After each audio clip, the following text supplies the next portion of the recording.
So you're watching a football match. A player commits a foul, and the referee pulls out a colored card. But what actually separates a yellow from a red? Think of yellow as a formal warning, like when your mom gives you the look before you're actually in trouble. It means stop what you're doing or else. A yellow card is shown for reckless fouls, like pulling a jersey, a tactical trip, or persistent breaking of rules.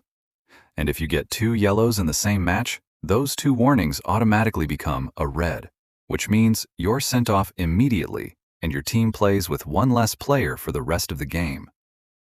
But a straight red card, the one shown without any yellow first, is for serious offenses like violent conduct, elbowing someone in the head, denying a clear goal-scoring opportunity by fouling from behind, or using offensive language.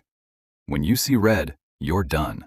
No arguments, no replacement, and often a multi-game suspension afterward. Here's a myth.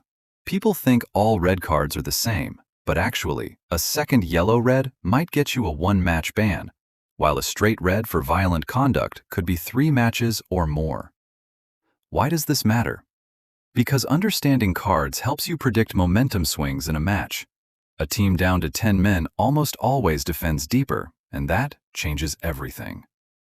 If this cleared things up, hit that like button and subscribe so Stickman Explains can keep saving you from confusion. And in our next video, we're counting down the most infamous red card moments in World Cup history. You won't believe number 1.